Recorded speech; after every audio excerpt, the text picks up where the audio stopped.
오늘은 이사야서 7장의 말씀을 통해서 임마누엘이 되신 우리 예수님께서 이 땅에 오신 그 징조와 또 하나님께서 우리를 사랑하셔서 예수 그리스도를 통해서 다시 오실 그 메시아를 바라볼 수 있도록 우리에게 징조를 주신 그 말씀을 우리가 음미하고 다시금 우리가 주님의 은혜를 회복할 수 있는 귀한 시간 되기를 바라는 마음에서 말씀을 전하려고 합니다.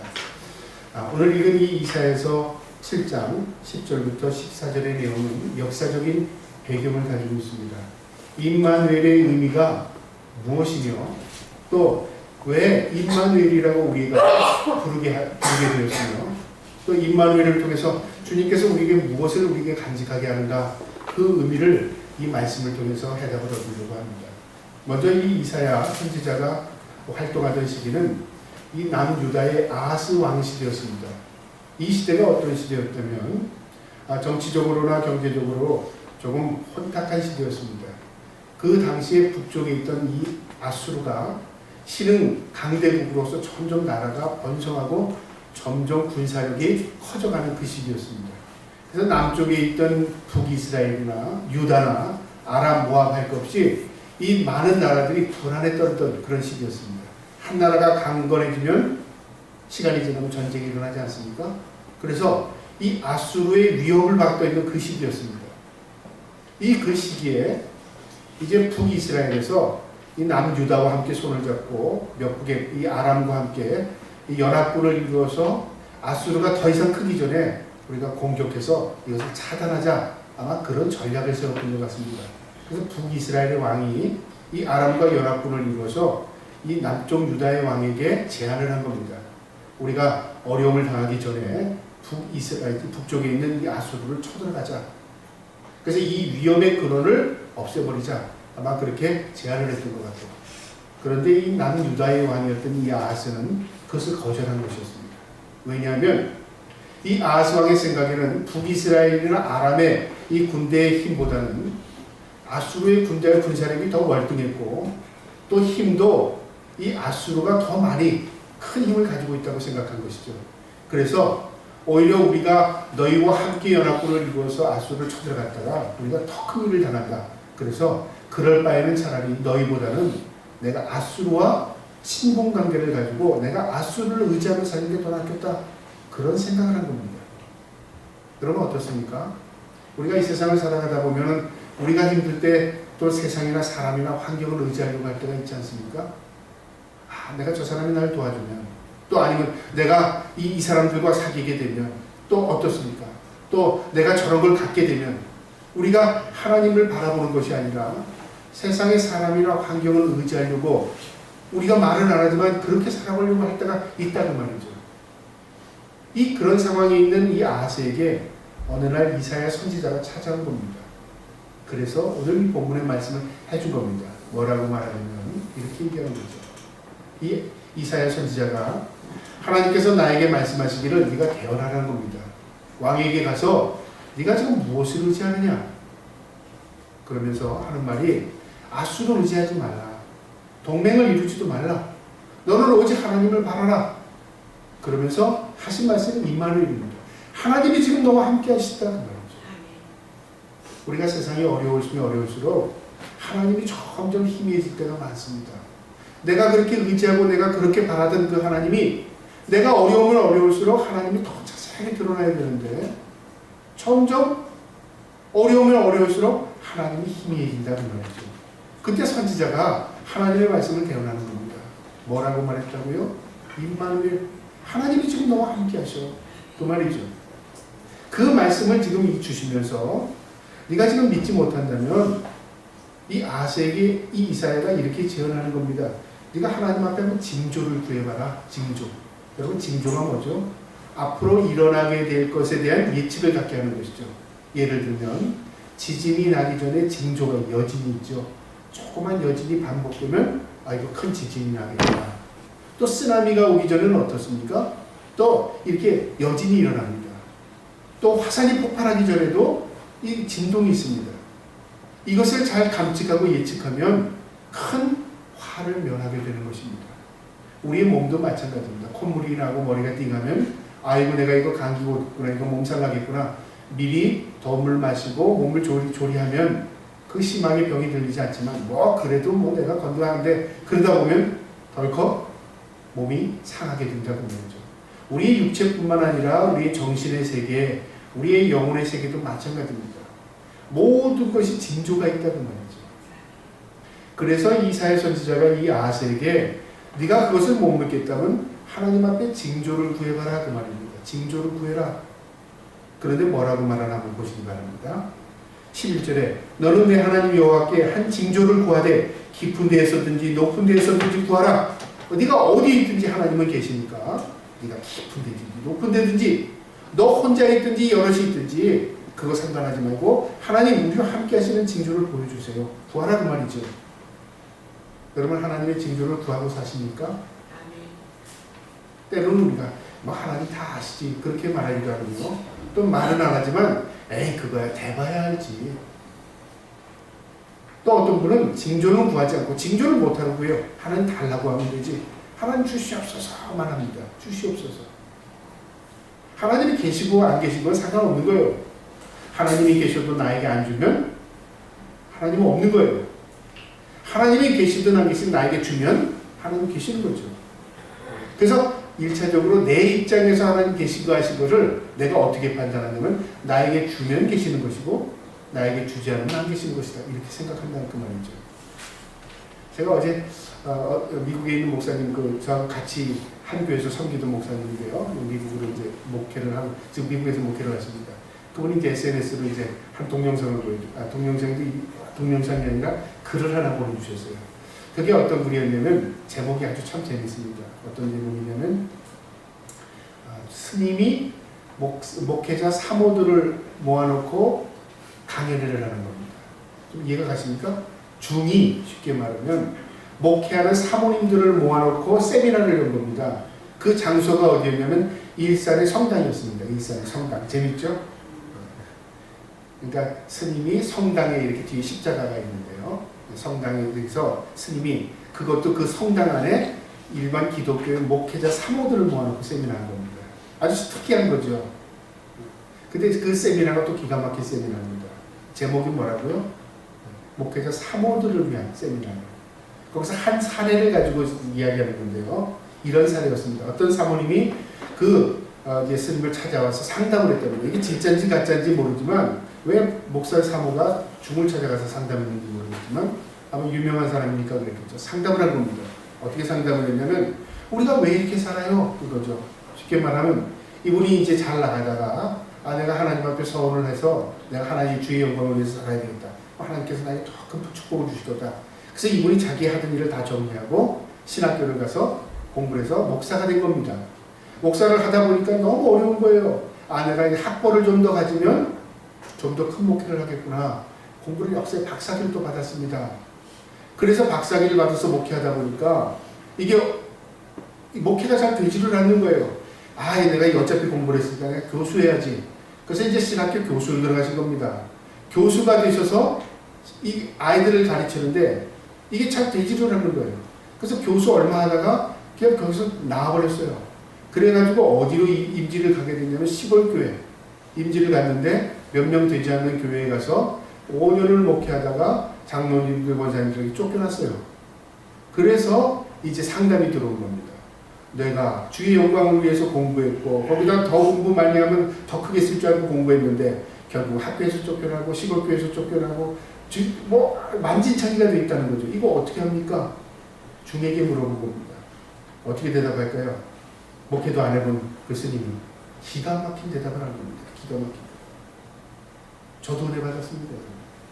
어떤 대답을 하신 줄 알아요? 그중에 하나님 영광 받으시겠네요.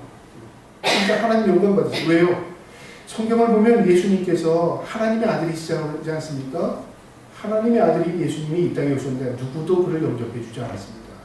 그분이 이 땅에서 호루와 호식하다 살지 않고 고난당하시다 돌아가셨대요. 그분이 가는 곳마다 사람이 몰려들지만 예수님의 십자가 앞에서 모두 다 도망갔습니다. 그리고 그들이 예수님의 십자가에 못 박으셨어요. 십자가의 길이었어요. 목회가 무슨 일이죠? 영광의 일인가요? 십자가의 일입니다. 십자가의 일을 잘 가고 계시네요. 제대로 가고 계시네요. 문제는 목사님에게 있는 게 아니라 사모님에게 문제가 있군요. 그랬더랍니다. 그래서 이걸 어떻게 해결해야 됩니까? 해결이 다른 방법이 없습니다. 한 가지 있는데 우리 같이 혼자 살던가, 그죠? 스님이나 아니면 신부들처럼 혼자 하던가, 아니면 사모님이 목회하시면 되겠네요. 사모님이 목사하세요. 그랬답니다. 목사. 그러니까 사촌중들이 막 웃었답니다. 이 글을 목사님이 저에게 SNS로 보내주셨어요. 여러분 부끄럽지 않습니까? 우리의 삶이 그렇다는 거죠. 우리가 예수를 믿는, 주님의 길을 따른다고 말하지만 사실은 영광을 위해 주님을 따르고 있지 않습니까? 주님 가신 길 가겠습니다. 왜 영광이 안 보이죠? 주님 가신 길 가겠습니다. 왜? 우리에게 십자가 주셨죠? 주님 가신 길 가겠습니다. 왜 내가 이렇게 주님 때문에 억울하고 고통당해야 됩니까? 그래서 주님을 믿고 주님을 따르는 것이 아니라 무엇을 믿습니까? 내가 어떻게 되느냐를 보고 따라간다고 말이죠. 그건 십자가의 길이 아닙니다. 주님이 가시는 길이 아니라고 말이죠. 오늘 한국교회가 병든 이유가 뭘까요? 십자가를 바라보고 예수 그리스도를 바라보지만 그 십자가의 영광만을 바라보고 있고, 예수 그리스도가 이 땅에 오신 것은 나를 구원하기 때문에 나는 가만히 있어도 구원받는다고 생각하는 거죠. 여러분, 우리가 그래서 징조가 필요한 겁니다. 무슨 징조요?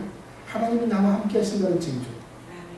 비록 내가 힘들고 가난하고 어렵고 병들었을지라도 하나님이 나와 함께 하신다면 뭘까요? 내 문제가 아무것도 해결되지 않았어도 그곳은 임마누엘이 되는 것입니다. 그래서 하나님께서 이사야 선지자를 통해서 이 아스 왕에게 이끌기 위해서 네가 징조를 구해라. 하나님 보여주실 것이다.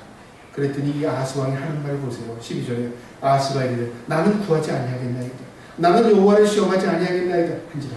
나는 그렇게 안 할래요. 여러분 무슨 말인 줄 압니까 이게요? 나는 하나님 시험하지 않겠습니다. 난 구하지 않겠습니다.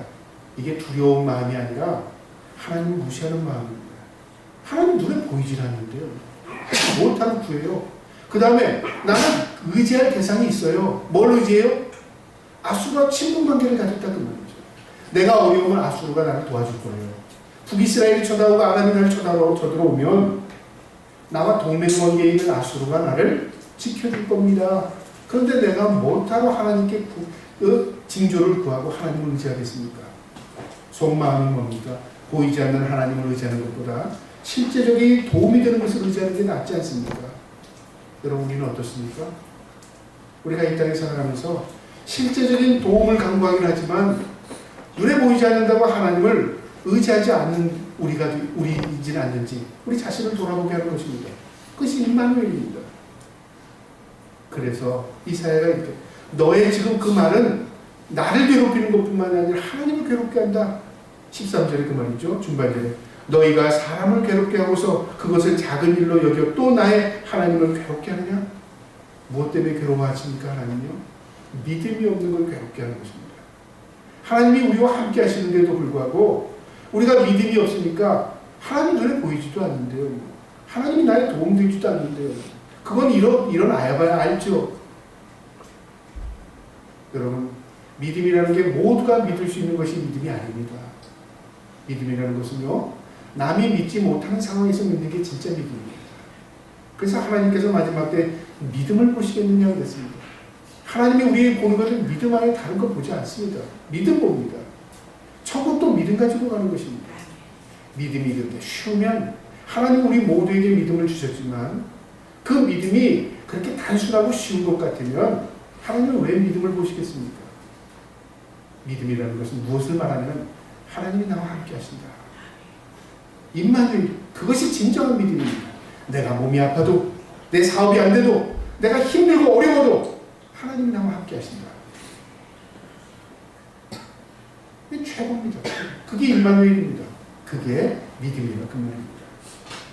너는 지금 이 말 한마디가 하나님을 괴롭히고 나를 괴롭히는 거 아닌 줄 아느냐? 그러면서 14절에 그러므로 주께서 친히 징조를 너에게 보실 것이다. 네가 하나님 앞에 징조를 구하지 않는다면 하나님께서 이 민족에게 징조를 보여줄 것이다. 그 징조가 뭐라고요? 보라, 처녀가 잉태하여 아들을 낳을 것이요 그의 이름을 임마누엘이라 하리라. 처녀가 아이를 낳는 것은 초자연적인 현상입니다. 인간으로 좀 불가능한 겁니다. 전무후무 어마어마한 일입니다. 이건 믿을 수 없는 일이 일어나는데 그 믿을 수 없는 일이 일어나서 아이가 이 세상에 탄생하면 그 아이의 이름이 임마누엘이라는 거죠. 이것은 이사야 선지자에게 주신 하나님의 대언이었지만 사실은 이것은 이스라엘의 약속이자 오늘날 우리 성도들에게 주신 하나님의 약속입니다. 그래서 우리는 임마누엘 되신 예수 그리스도를 우리의 주인으로 모시는 겁니다. 예수 믿는다는 의미가 바로 여기에 있는 것입니다. 여러분 예수 믿으면 구원받죠? 근데 예수를 믿는다는 하나님 나와 함께 하신다는 겁니다. 반대로 말하면 내가 하나님을 예수는 믿는데 하나님이 계시고 안 계시고 내가 모르겠어. 그 말은 내가 예수를 믿지 않는 겁니다. 그러니까 예수를 믿는다 보면 하나님이 지금 나와 함께 하시면 믿는 것입니다. 그것이 믿음이라고 하는 거죠. 그래서 이것을 다시 설명하고 있는 내용이 또 8절에 홀로 유다에 돌아와서 가득하여 목에까지 미치리라. 임마누엘이여 그가 펴는 날개가 내 땅에 가득하리라. 임마누엘 하나님의 도우심이 이스라엘을 지켜줄 것이다.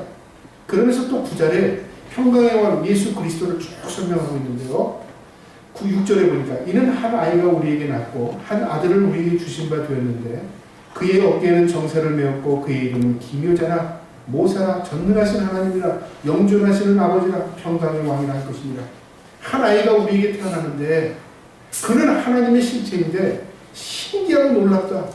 도저히 인간이 상상할 수 없는 일들이 우리에게 펼쳐지는데 문제는 우리가 그것을 믿으려고 하지 않는다. 왜요? 우리는 어떤 관점에서 봅니까? 내 관점에서 예수를 바라보고 있습니다. 하나님의 관점에서 우리에게 너무 놀라운 걸 주고 봅니다. 하나님이신데 왕으로 오신 게 아니라 아기의 모습으로 왔어요. 부잣집에 온 게 아니라 가난한 집에 왔어요. 높은 지위에 오신 게 아니라 천민으로 오셨어요. 우리를 구원하기 위해서 오신 분이라면 좀 그래도 뭐 힘 있는 권력을 가진 분이 아니라 아기의 모습으로 해서 외모로 볼거질 것이 없어요. 누구나 예수 그리스도를 가까이 둘 수 있게 만드신 겁니다. 이때 여기 보내신 것입니다. 그러니까 사람의 입장에서 에이 저게 뭐예요? 구원주가 뭐 저래? 그렇게 볼 수 있다는 말이죠. 근데 하나님의 관점에서 뭡니까? 우리 모두를 구원하기 위해서 누구나 예수 그리스도를 구주로 영접하게 하기 위해서 거창한 모습으로 오신 겁니다. 근데 그분은 어떤 분이라고요? 어깨에 정사를 매셨답니다. 기묘한 분이랍니다. 그 묘사나 전능하시다 지혜가 뛰어나신 분이시고 그분은 하나님의 실체고 그분은 영원히 계신 분이시고 그분은 하나님 자체이시다. 여러분 이것을 지금 이사야 선지자는 이스라엘 민족에게 예수 그리스도가 이 땅에 오시기 700년 전에 하나님의 대언의 말씀으로 예언하는 것입니다. 이스라엘 민족은 예수님이 이 땅에 오셨지만 그를 구주로 받아들이지 않았습니다. 그 덕분에 우리가 예수 그리스도를 구주로 받아들이게 된 것입니다. 그래서 우리는 임마누엘이 예수 그리스도를 우리의 마음에 두고 하나님이 우리와 함께 하시는 것을 고백하게 사는 것입니다. 여러분 오늘 이 말씀에 우리에게 주신 핵심이 있습니다. 예수 그리스도께서 이 땅에 오신 이유 그 징조는 무엇이냐고 말이죠. 어떤 사람들이 특별히 이단들이 그렇게 말한답니다. 성탄절을 잘 몰라서 그래. 신천지에서 그랬답니다. 기독교인들은 이 크리스마스를 잘 몰라. 12월 25일 날 예수님이 오시지 않았어. 성탄절은 예수님이 오신 날이 아니야. 저들은 어리석어 그렇게 말한답니다. 여러분 우리도 그렇게 압니다. 12월 25일 날 예수님이 이 땅에 오셨다고 성경에 기록되어 있지 않았습니다. 더 신기하고 놀라운 것은 예수님이 이 땅에 오셨음에도 불구하고 날짜도 기록되어 있지 않습니다. 심지어는 누구도 예수님을 하나님으로 영접할 수 없도록 모르게 주님께서 조용히 오셨습니다. 그것은 무엇을 상징하냐면 예수님은 나팔을 불면서 내가 왔다 그렇게 말하지 않았어요. 조용한 모습으로 오셔서 친근하게 우리에게 다가오신 것입니다. 그리고 그를 우리의 마음에 구주로 영접하는 순간에 그 믿음이 우리에게 열매를 맺게 하시는 것입니다. 구원의 놀라운 역사가 일어나는 것입니다. 그래서 크리스마스의 성탄절이 성경에 기록되어 있지 않은 것입니다. 우리도 다 압니다. 그런데 왜 크리스마스에 우리가 12월 25일로 정했느냐? 이것은 역사적인 사실인데요. 이 12월 25일 날 이교도들은 태양신을 섬기는 태양축제일이었습니다. 그러니까 모든 사람들이 이 12월 25일은 무슨 날인지도 모르고 태양 앞에 가서 자기의 소원을 빌고 태양 앞에 절을 하고 태양 앞에 제사를 드리고 그런단 말이죠. 그러니까 안 믿는 사람들도 축제일이니까 거기에 동참해서 함께 즐거워하는 것을 보니까 이건 아니다. 우리가 왜 우상을 그달 섬기고 있느냐. 우리는 차라리 태양신을 섬기는 이 이교도들의 축제일에 우리 주님이 우리를 구원하기 위해 이 땅에 오신 그것을 다시 한번 되새기자 하는 마음으로 12월 25일을 우리는 성탄절로 지내게 된 것입니다. 그러니까 이것은 인간들이 정한 것이지 주님이 그날 오신 게 아닙니다. 아무도 모릅니다. 주님이 오신 것은.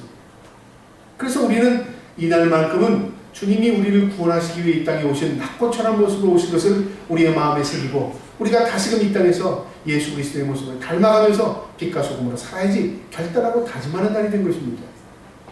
이처럼 성탄절은요 우리에게 그저 즐거워하고 기쁨을 주고 선물을 주고 서로 즐거워하는 우리를 위한 날이 아니라 우리 주님께서 우리를 구원하기 위해 이 땅에 오신 것을 음미하고 되새기면서 우리가 다시 우리의 삶의 각오를 다시 하는 날이 되는 것입니다.